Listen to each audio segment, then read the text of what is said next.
C'est un psaume écrit par David. Il disait, oui, c'est en Dieu mon âme se confie. De lui vient mon salut. Oui, c'est lui qui est mon rocher et mon salut, ma haute retraite. Je ne chancellerai guère. Jusqu'à quand vous jeterez-vous sur un homme? Cherchez-vous tous à l'abattre comme une muraille qui penche, comme une clôture qu'on renverse. Ils conspirent pour le précipiter de son poste élevé. Ils prennent plaisir au mensonge. Ils bénissent de leur bouche et ils maudissent dans leur cœur. Oui, mon âme, confie-toi en Dieu, car de lui vient mon espérance. Oui, c'est lui qui est mon rocher et mon salut, ma haute retraite. Je ne chancellerai pas. Sur Dieu repose mon salut et ma gloire. Le rocher de ma force, mon refuge est en Dieu. En tout temps, peuple, confiez-vous en lui. Rependez vos cœurs en sa présence. Dieu est notre refuge. Oui, vanité, les fils de l'homme. Mensonge, les fils de l'homme. Dans une balance, ils montreraient tous ensemble, plus léger qu'un vent, qu'un souffle. Ne vous confiez pas dans la violence et ne mettez pas en vain espoir dans la rapine quand les richesses s'accroissent. N'y attachez pas vos cœurs. Le verset 12 qui m'intéresse plus. Dieu a parlé une fois, 2 fois j'ai entendu ceci, c'est que la force est à Dieu. À toi aussi, Seigneur, la bonté, car tu rends à chacun selon ses œuvres. Parole du Seigneur.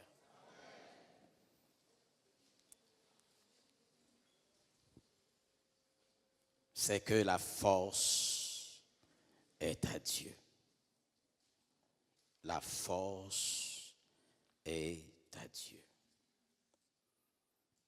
Dieu, tu es ma force, ma consolation. Une lampe devant mes pas. Ta voix a triomphe de l'ouragan. Remporte le combat. Dieu, tu es ma force. Dieu, tu es ma force, ma consolation. Une lampe devant mes pas. Ta voix a triomphe de l'ouragan. Remporte le combat. Tu m'offres chaque jour ton infaillible amour, toi qui as fixé le coup des étoiles, sois mon ombre, sois ma foi.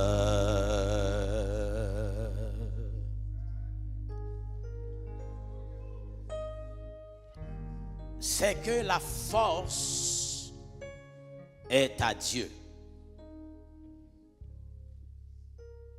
Si la force est à Dieu, la puissance et l'autorité, le commandement est à Dieu.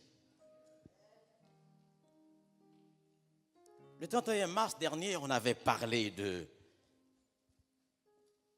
le pouvoir qu'on avait cédé, qu'on doit récupérer. Et lorsqu'on récupère ce pouvoir, on est là pour dominer. C'est vrai que parfois, tu domines, mais dans le pleurs. Tu pleures, mais il y a une puissance qui est en toi. Mais même quand tu pleures, même quand tu souffres, mais cette puissance reste toujours domine. Parce que lorsque les 3 jeunes Hébreux étaient dans la fournaise, ils rentraient avec ce pouvoir dans le feu. Et ils sortent avec ce pouvoir dans le feu. Ce n'est pas le problème qui doit t'empêcher de louer Dieu. Au contraire, tant qu'il y a de problèmes, tant qu'il y a de grâce. S'il n'y a aucun problème, il n'y a aucune grâce. Mais tant qu'il y a multiples problèmes, tant qu'il y a multiples grâces. Dieu seul est tout-puissant. La puissance de Dieu manifeste sa souveraineté. La puissance de Dieu manifeste dans la création. La puissance, la force et la puissance de Dieu travaillent jour après jour pour élever celles et ceux qui sont tombés. Et on avait vu le 31 mars, l'apôtre Paul l'avait déclaré dans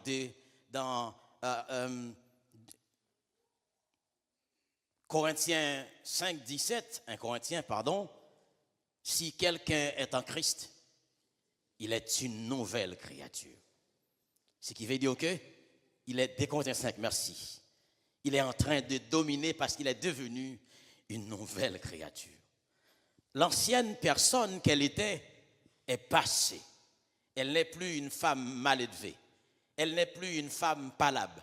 Elle n'est plus un homme qui regarde l'autre avec dédain. Mais cette ancienne vie est passée. Elle a récupéré une nouvelle vie et avec cette nouvelle vie, elle est en train de gouverner, de prendre son autorité, de prendre le vol et elle est en train de puiser dans la source de l'eau vive. Et ce matin, nous allons parler de cette puissance de Dieu qui domine. Cette puissance qui domine. Pourvu que cette puissance nous donne, il gouverne tout. Et comme David l'avait dit, il a dit que c'est que la force est à Dieu. Vous imaginez tous ceux qui habitent, que Dieu habite dans leur cœur, ils n'ont rien à craindre. Ils n'ont peur de rien. Voilà pourquoi David l'avait dit, l'Éternel est mon berger. Je ne manquerai de rien. Ah, mais c'est beau de savoir que le papa est là. Vous voyez les enfants, ils jouent, ils courent. Pourquoi? Parce qu'ils savent que leur père est là. Ils ne savent pas quand il y a les vêtements, ils ne savent pas quand il y a des chaussures. Parce que pour eux, puisque le papa est là, ils n'ont rien à craindre. Mais ce n'est pas la même chose quand vous êtes maman maintenant. Vous devez penser à une robe. Mais les enfants ne pensent jamais. Parce que leur papa est là, leur maman est là, il y aura toujours de belles robes. Et à chaque fois que tu ramènes une belle robe, elle commence à danser. Voilà. Commence à louer parce qu'elle a reçu une belle robe, tout comme les garçons. Mais c'est la même chose pour vous, vous qui avez Dieu dans vos cœurs. David l'a dit que vous n'avez rien à craindre. Qu'est-ce que vous faites avec cette puissance que Dieu vous a donnée aujourd'hui? Qu'est-ce que vous avez fait? La puissance, la totalité de la puissance que Dieu donne à son Église. Cette puissance manifeste jour après jour. Et pour parler de cette puissance, les théologiens parlent des 3 grandes dispensations dans les 8 grandes dispensations. la dispensation du Père, la dispensation du Fils et la dispensation du Saint-Esprit. Dans la dispensation du Père, la Bible dit dans Genèse chapitre 1er, le Saint-Esprit vole au-dessus des eaux. Ce n'est pas Dieu. Le Père, le Fils et le Saint-Esprit travaillent toujours ensemble.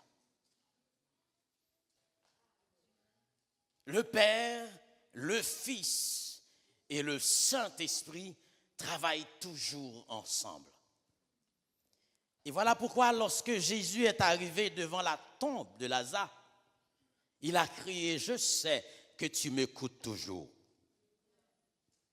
Parce qu'ils travaillent ensemble. Et pourvu qu'ils travaillent ensemble, c'est un combat, mais on va faire un retour en arrière. Il y a l'unité aussi. Parce qu'ils travaillent ensemble. Ils réfléchissent ensemble. Ils discutent ensemble. L'un ne se lève pas contre l'autre. Ils travaillent ensemble. Lorsque le Père a fait quelque chose, il consulte. Ils sont tous les trois d'accord pour faire ces choses-là. Et lorsque le Fils est en train de faire quelque chose, il dit, je fais ce que je vois mon Père fait. Je ne fais pas ce que je veux, mais je fais ce que le Père. La puissance, la totalité de cette puissance réside toujours dans l'unité. Lorsqu'il n'y a plus d'unité, il manque cette puissance-là. Et de même, lorsque la dispensation du Père est terminée, c'est la dispensation du Fils. Il a pris un corps, il a habité parmi les hommes, il mangeait avec les hommes, il fait des miracles à son heure. Il n'attend pas avant l'heure, mais il attend son heure. Mais tout ce qu'il faisait, ils étaient toujours trois ensemble. C'est les trois. Vous imaginez quand le mari fait quelque chose, la femme n'est pas au courant, à moins que c'est une surprise. Si c'est une surprise, ok, d'accord. Il n'y a pas de discussion, il n'y a pas d'unité, il n'y a pas de puissance, il n'y a que des choses charnelles. Imagine, dans la maison, la femme discute tout seul, il fait les choses toute seule, il n'y a pas de ça. Mais les trois travaillent dans l'unité. Et nous sommes en train de vivre la troisième dispensation qui est celle de l'Esprit de Dieu. L'Esprit agit, il domine. L'Esprit travaille dans les cœurs des disciples. Les disciples qui avaient tant peuré dans le passé, mais lorsqu'ils ont reçu cette totalité de puissance, ils n'ont rien à craindre. Parce que le Saint-Esprit est là. Et lorsque le Saint-Esprit est en toi, tu es en train de dominer sans rien dire, sans rien faire, mais tu es en train de dominer. J'ai l'habitude de dire que peut-être tu prêches pas, mais lorsque le Saint-Esprit te donne un chant, ça sort dans le trip et tu commences à chanter. Et puis, tu ne sais pas qu'est-ce qui est en train de passer dans le monde des ténèbres, dans la puissance d'en haut, mais tu es en train de briser avec ton autorité ce que Dieu t'a donné. Seulement un chant qui se lève dans l'unité avec le Saint-Esprit. Tu n'as pas besoin de beaucoup de choses, hein? Ce n'est pas seulement quand tu prêches, mais quand tu te mets sur tes genoux et tu es en train de dire, Seigneur, parle, je t'écoute, parce que vous savez que aujourd'hui on prie, mais on n'écoute pas.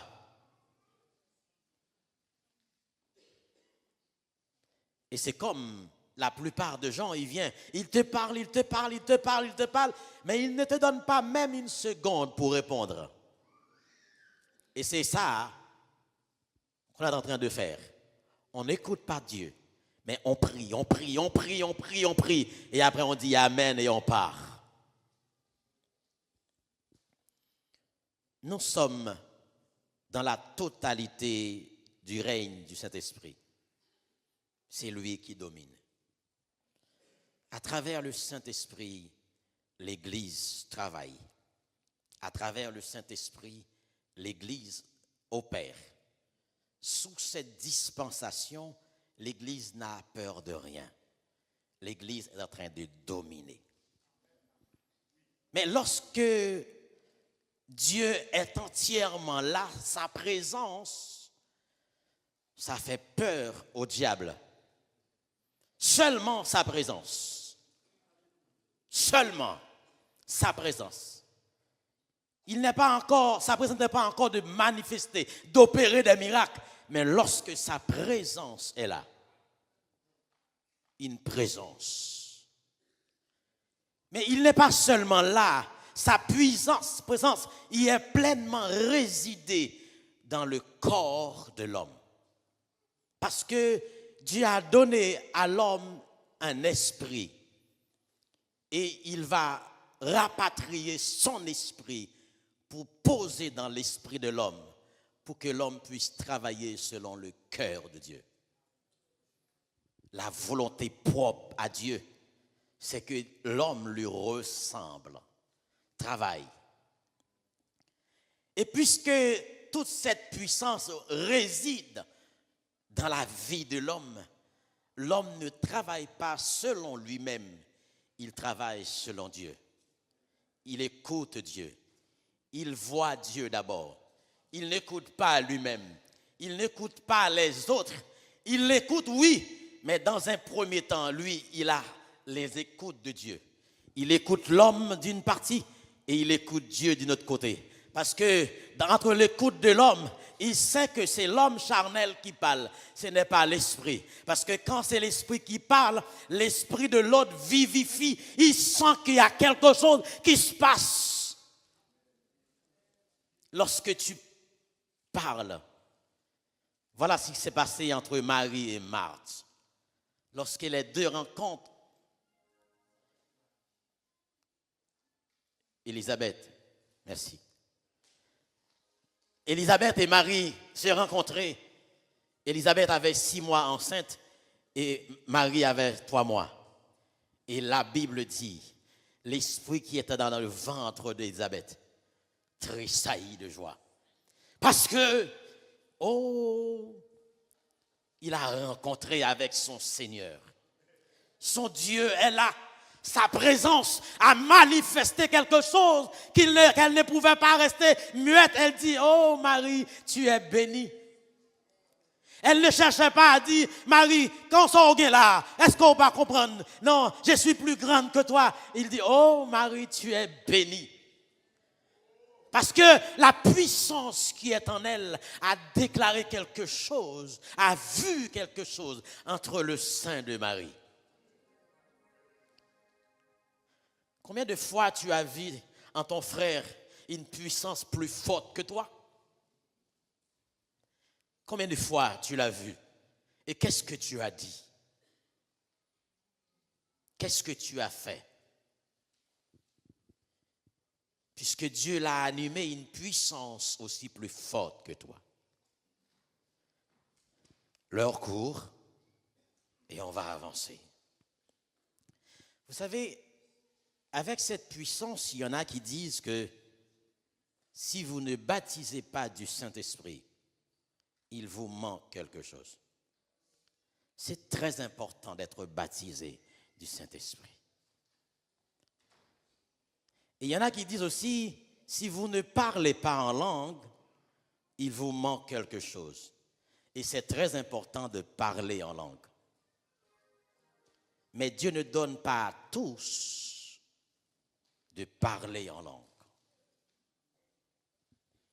Maintenant, puisqu'il est déjà 27, je surveille quel que soit, je vais quand même faire tout mon effort de vous laisser partir. Cette puissance du Père, cette puissance du Saint-Esprit et cette puissance du Fils et du Saint-Esprit travaillent et dominent. Ils dominent avec qui? Ils dominent avec tous ceux qui sont disponibles pour rencontrer le Maître. Tu es peut-être à l'église, mais tu n'es jamais disponible.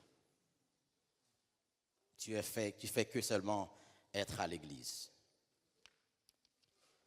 Et et c'est ça qui va bouleverser notre assemblée, nos assemblées, parce que vous êtes seulement à l'église. Puisque la pleine puissance de Dieu réside dans l'esprit de l'homme, il habite l'esprit de l'homme, la puissance du Père, la puissance du Fils et la puissance du Saint-Esprit nous donnent une totalité de puissance. Et là, nous pouvons crier, nous ne manquerions de rien. Mais la puissance du Saint-Esprit, cette totalité de la puissance du Saint-Esprit que Dieu donne, est à l'œuvre aujourd'hui. Il travaille. Et Dieu veut voir que cette puissance manifeste jour après jour. Et pour que cette puissance manifeste, il va falloir quelque chose de valeur en toi. Parce que tu as peut-être l'esprit de la naissance, mais tu n'es pas encore né pour recevoir cette deuxième puissance qui va résider, parce que il y en a beaucoup qui a une carte de résidence, il y en a beaucoup qui a une carte française, mais puisque tu as une carte de résidence, la France est totalement d'accord que tu es un résident en France. Mais peut-être tu n'es pas résident céleste. Oui. Peut-être tu n'as pas une résidence céleste. Parce que si le Saint-Esprit n'habite pas en toi, il peut y avoir quelque chose. Il ne peut pas avoir beaucoup de choses, parce qu'il n'habite pas. Tu peux toujours travailler. Je vais quand même aller vite. Cette puissance, il travaille à travers la discipline. Et tout à l'heure, pendant que j'étais là, le Saint-Esprit m'a dit, mais toi, tu es indiscipliné.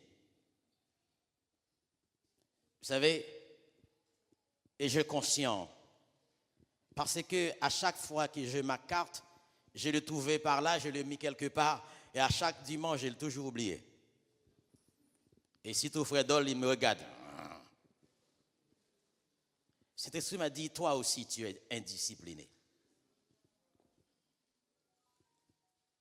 Et s'il m'a dit que il me manque de la discipline chez moi, peut-être il veut te dire la même chose. Regarde autour de toi, s'il ne te manque pas quelque chose. La puissance travaille à travers la discipline.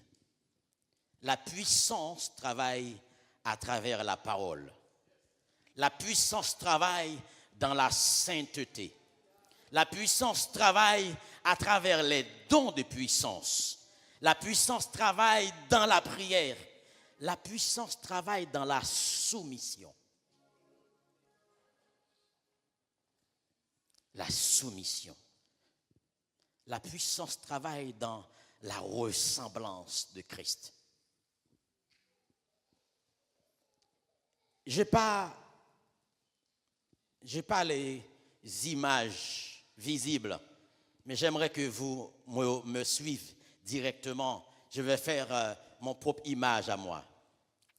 Devant moi, il y a un bas de tuyau. Et dans ce bas de tuyau, il y a des flèches. Dans les tuyaux, il y a des vannes. Il y a beaucoup de vannes. Je dirais, il y a 4 vannes. Et tous ces eaux-là vont couler, sortent dans un seul tuyau.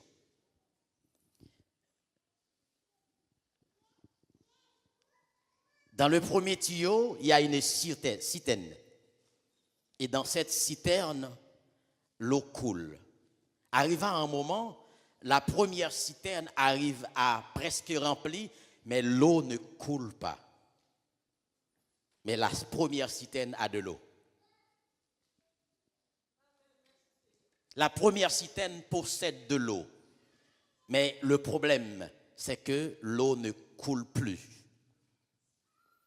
1 an, 2 ans, puisque cette citerne n'est pas à l'abri, elle est dehors. Tant qu'il y a du vent, il y a le soleil et il n'y a pas de pluie, mais l'eau commence à descendre.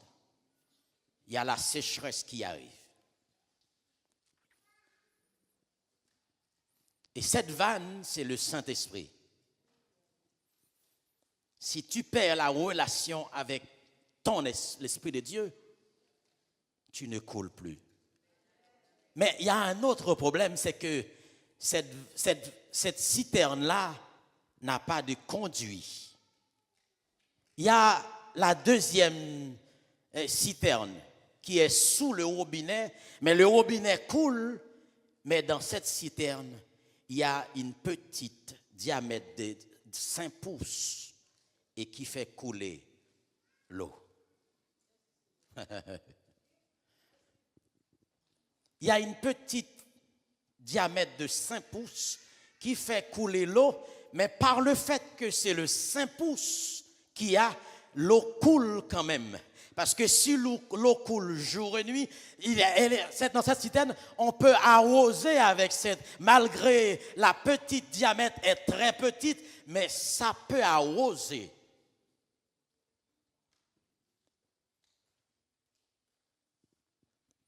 Et dans la troisième citerne, les tuyaux coulent, mais il y a 2 conduits.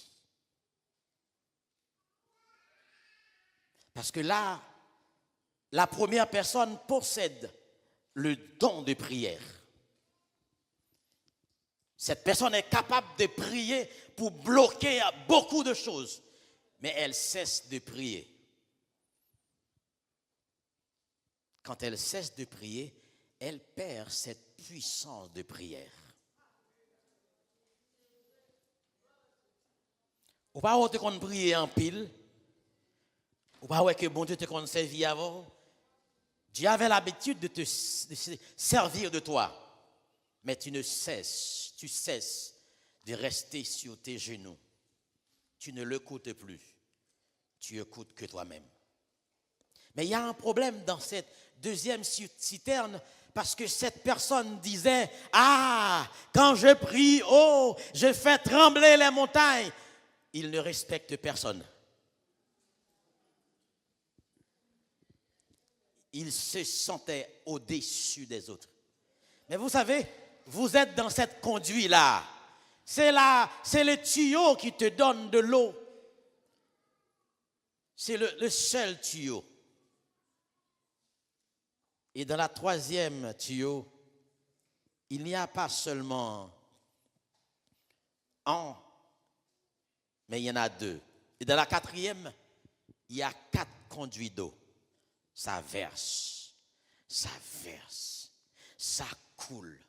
Cette personne reste dans la prière. Cette personne est disciplinée. Cette personne possède les dons de puissance. Cette personne porte le caractère de Christ. Elle sait que c'est que je suis à l'image. Je respecte ce que je suis. Et cette puissance coule. Et l'Église est en train de bénir. L'Église bénit jour après jour. Tout ce que tu fais bénit. Tout ce que tu dis bénit. Mais puisque la première citerne, l'eau reste stagne, le tuyau ne coule plus. Et maintenant, pourtant, cette personne continue à prier, et cette personne continue à prêcher, mais pourtant il n'y a aucune relation entre lui et le Saint-Esprit. Il n'y a pas de relation. Pendant que l'eau est en train de sécher, tu t'énerves vite. Dès qu'on te parle, tu t'énerves. Parce que l'eau commence à sécher. Il n'y a pas de provision. Il n'y a pas de provision. Or, Dieu cherche à ce que tu restes toujours connecté à lui, pour qu'il y ait toujours de provision dans ta maison, pour que tu puisses donner aux autres la totalité de puissance qui manifeste dans la vie de l'Église. Puisque le tuyau est là et l'eau continue à faire le va-et-vient. Mais le seul problème, dans la première citerne, il n'y en a plus d'eau. On est sur deuxième année, troisième année, l'eau ne coule pas. Mais pourtant, cette personne, il n'y a pas de possibilité pour qu'elle verse, cette citerne verse de l'eau. Non seulement elle ne peut pas verser, mais elle ne peut pas recevoir parce qu'il y a un manque de communication entre lui et Dieu. Et ce matin, j'aimerais te poser cette question. Regarde autour de toi. Regarde bien. Vois en toi-même qu'est-ce qui te manque. Est-ce que tu es la première citerne? Est-ce que tu es la deuxième citerne qui a juste un tuyau d'eau à évacuer? Parce que vous imaginez, dans la première citerne, par le fait que l'eau stagne, non seulement l'eau reste là, mais il y a quand les vents arrivent, il amène les poussières, il amène les feuilles et tout tombe dedans. Et voilà pourquoi, quand tu es arrivé à ce stade-là, la première personne qui s'énerve, c'est toi. Parce qu'il y a tant de feuilles qui stagnent. Non seulement le tuyau ne coule pas, non seulement il n'y a pas de d'écoulement de l'eau, parce que la puissance qui est en toi a besoin de délibérer. Cette puissance en toi a besoin de délibérer. Non pas rester stagne. Elle a besoin de se libérer. Et lorsque cette puissance libère,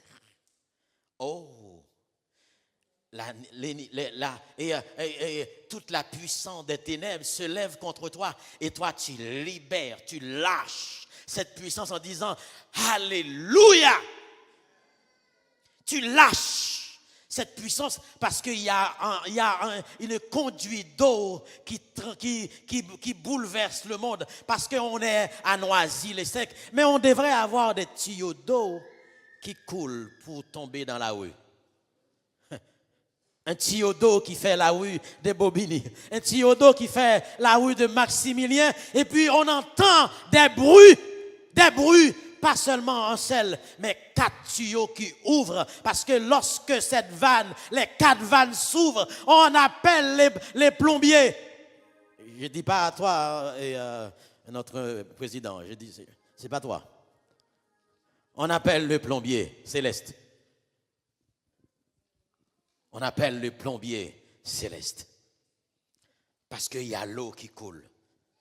Le maire de Noisy-le-Sec commence à crier. Qu'est-ce qui se passe? Je ne comprends rien. Ils sont seulement 100 personnes ici, mais ils bouleversent ma ville. Mais qu'est-ce qui se passe? Parce que tous les tuyaux commencent à couler. Les tuyaux commencent à couler. Ils coulent partout. Il y a des paroles d'amour qui sortent. Il y a des bisous d'amour qui sortent. Il y a un embrassement d'amour qui sortent. Et la chaleur commence à s'éparpiller partout. C'est cette chaleur-là que Dieu attend de nous. La totalité des puissances. Est-ce que tu te sens en toi quelque chose que tu ne veux pas libérer? Tu sens cette puissance manifeste en toi, mais tu les gardes pour toi. Tu fais comme ça avec, mais tu ne veux pas libérer cette puissance. Et je prie maintenant que cette puissance qui dort en toi et que tu ouvres les vannes et tu commences à libérer l'eau qui est en toi. Libère l'eau. Libère l'eau. Libère l'eau. Et que les autres puissent, lorsqu'ils passent, ils disent, mais je ne comprends pas, il y a de l'eau par terre, qui a jeté l'eau. C'est ma vie qui a jeté l'eau par terre. Parce que l'eau était stagnée dans ma vie. Cette puissance d'autorité, cette puissance de pouvoir, d'agir, de commander a été classée. Et là, je sens quelque chose. Et je dois lâcher cette puissance. Et puisque tu l'as lâché, qu'est-ce qui va se passer? Pour celles et ceux qui habitent dans les brousses, lorsque le canal qui ramène l'eau n'a plus d'eau, et puis on lâche l'eau là-haut, eh bien, écoutez, toutes les fatras qui étaient dans cette contrée-là, avec la force qu'elle arrive, elle commence à débarrasser. Mais maintenant, s'il arrive quelque part, il y a une branche bois qui fait le tronçon du canal, eh bien, écoutez, maintenant, l'eau commence à monter toute seule parce qu'il ne peut pas évacuer. Vous n'imaginez pas, le Saint-Esprit reste bloqué en toi? Vous n'imaginez pas que le Saint-Esprit reste bloqué en toi. Quand vous parlez, il dit non, c'est à cause d'un tel. Quand vous parlez, non, c'est à cause d'un tel. Je ne veux plus faire ça. Je ne veux pas aller plus loin parce que je dois rester là. Vous n'imaginez pas, vous bloquez Dieu dans ta vie. Dieu a besoin d'être libéré en toi. Parce qu'il a besoin de toi. Il a besoin de toi. Il a besoin de nous. Il a besoin de nous. Laisse Dieu se manifester en toi. Ne regarde pas le problème, mais regarde Dieu. Je tournais mes yeux vers Jésus, je regardais sa croix. Il m'a dit, mon enfant, sois sage dans ce monde. Mais tout ce que je possède, ce n'est que pour toi. Si tu regardes à la croix, tu seras heureux. Mais prenez juste un petit moment. Mais regarde la puissance que tu possèdes en toi. Et qu'est-ce que tu fais avec? L'Église. Regarde en toi-même. Nous avons le pouvoir, nous avons l'autorité, nous avons cette puissance, mais pour que cette puissance puisse libérer, il va falloir que de l'eau s'évacue. Il va falloir un découlement d'eau dans ta vie. Coule, laisse l'eau couler jour après jour.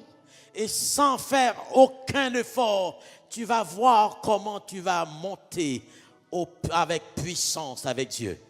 Tu ne fais pas d'effort, mais tu te laisses guider par Dieu. Parce que l'eau coule. Tu es maintenant comme une vent. Il passe avec toi. Il continue à t'avancer jour après jour. Parce que maintenant, tu n'es plus loup, mais un homme et une femme légers.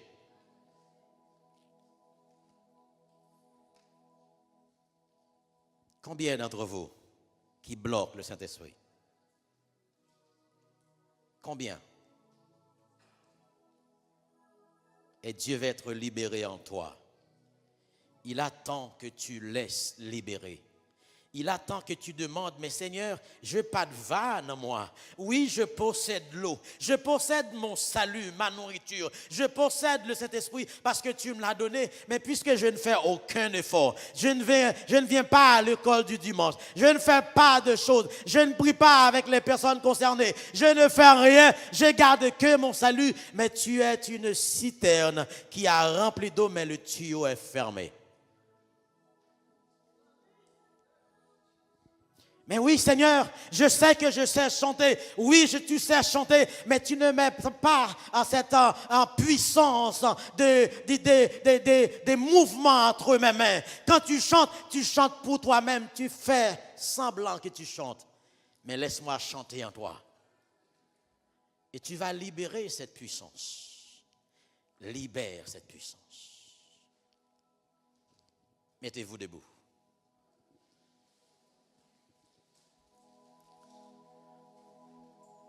Adorez bon Dieu, adorez bon Dieu, il mérite gloire. Adorez bon Dieu, adorez bon Dieu, les mérite gloire. Tous anges dans le ciel, yo chanté. Tous anges dans le ciel,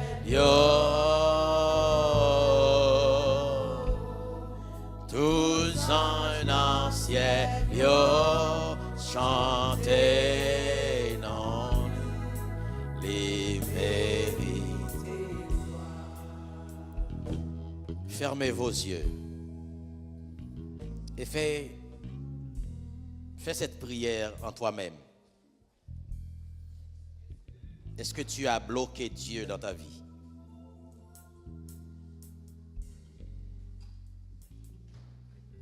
Père, dans le nom de Jésus, dans le nom de Jésus, nous prenons autorité pour lâcher cette puissance qui stagne dans la vie de ta fille maintenant. Dans le nom de Jésus-Christ, nous prions pour que cette puissance soit lâchée, cette vanne soit ouverte et que l'eau continue à tomber dans les rues, partout. Cette puissance d'évangéliser, cette puissance d'enseigner, cette puissance de prêcher, cette puissance de parler en d'autres langues, cette puissance soit lâchée maintenant